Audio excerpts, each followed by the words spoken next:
anak-anak, bagaimana kabarnya hari ini? Semoga kita semua dalam keadaan sehat dan selalu dalam lindungan Allah Subhanahu wa Ta'ala. Sebelum kita masuk pada pelajaran hari ini, ada baiknya kita berdoa terlebih dahulu. Berdoa, mulai. Doa sebelum belajar. Bismillahirrahmanirrahim.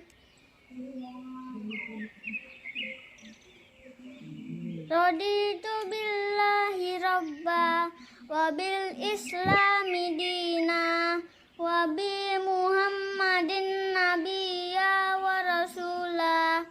Rabbi zidni ilman warzuqni fahman.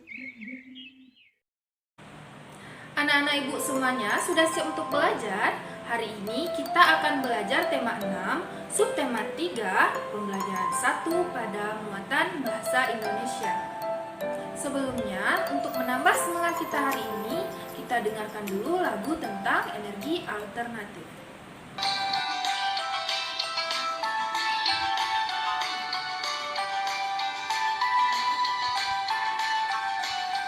Energi alternatif untuk mengganti minyak.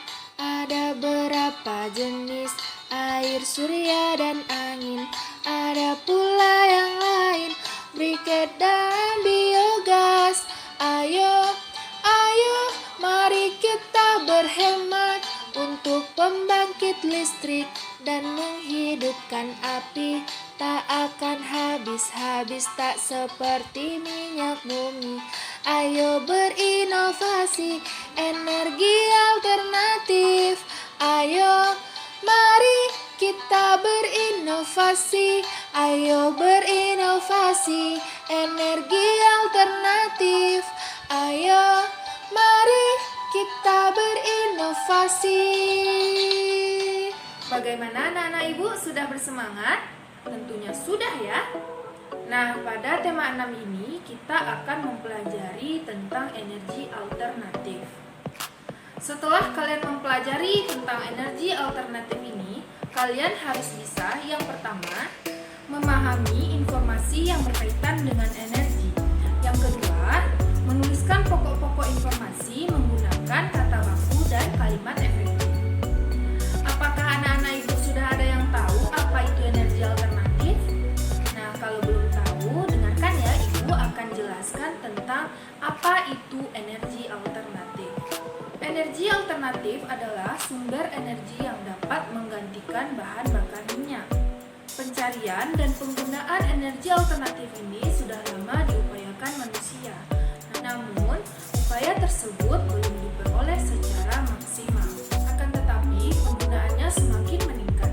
Usaha ini dilakukan karena sedikitnya persediaan bahan bakar minyak. Nah, anak-anak ibu, apakah anak-anak ibu tahu apa-apa saja yang termasuk ke dalam energi alternatif? Baiklah anak-anak ibu, sekarang ibu akan jelaskan apa-apa saja yang termasuk ke dalam energi alternatif. Yang pertama yaitu, bisa anak-anak ibu lihat ini adalah energi matahari. Yang kedua yaitu energi gerak air. Dan yang ketiga yaitu energi gerak angin. Nah, anak-anak ibu, panas matahari, gerak air, gerak angin atau gerak bayu ini dapat dijadikan sebagai sumber listrik. Listrik yang dihasilkan oleh matahari, air, dan angin inilah yang dapat digunakan sebagai bahan bakar minyak. Sekarang kita masuk pada manfaat dari ketiga contoh energi alternatif ini. Yang pertama yaitu ada energi matahari. Energi matahari ini dapat digunakan untuk membuat pembangkit listrik tenaga surya atau PLTS. Yang kedua yaitu energi air. Energi air ini dapat digunakan untuk membuat pembangkit listrik tenaga air atau PLTA. Yang ketiga yaitu ada gerak angin. Gerak angin ini dimanfaatkan untuk membuat pembangkit listrik tenaga angin atau bayu, disingkat juga dengan PLTB. Pembangkit listrik tenaga angin ini merupakan sumber energi yang sangat ramah lingkungan. Setelah kalian mendengarkan apa yang telah ibu jelaskan tadi, kalian juga bisa mencari kata-kata penting berdasarkan teks yang ada dalam buku kalian. Nah, untuk memudahkan anak-anak ibu mencari kata-kata penting, anak-anak ibu harus membaca dengan cermat teks yang ada dalam buku. Berdasarkan teks yang ada dalam buku kalian, kalian dapat menemukan kata-kata pentingnya, yaitu energi alternatif.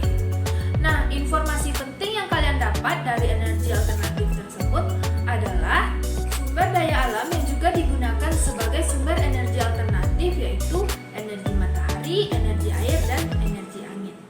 Setelah anak-anak ibu menemukan kata-kata penting dan informasi penting dalam teks, anak-anak ibu juga bisa meringkas tentang energi alternatif dengan cara menentukan ide-ide pokoknya. Ketika membuat ringkasan, anak-anak ibu harus melihat keseluruhan teks dan tidak boleh mengurangi ide-ide pokok dalam teks. Dan juga ketika membuat ringkasan, anak-anak ibu harus menggunakan kosakata baku dan juga kalimat efektif.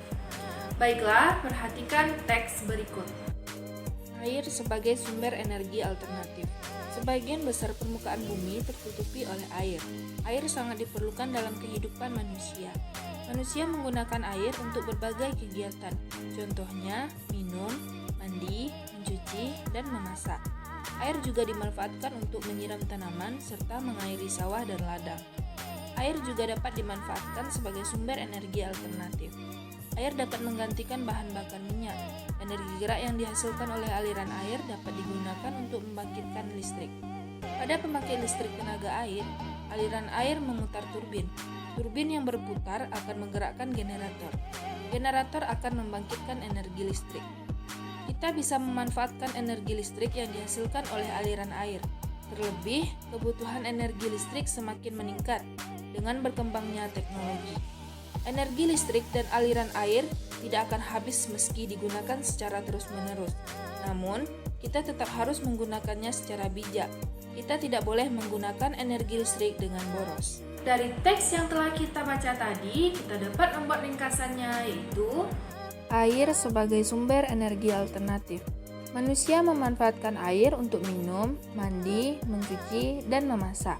Manusia juga memanfaatkan air untuk menyiram tanaman serta mengairi sawah dan ladang.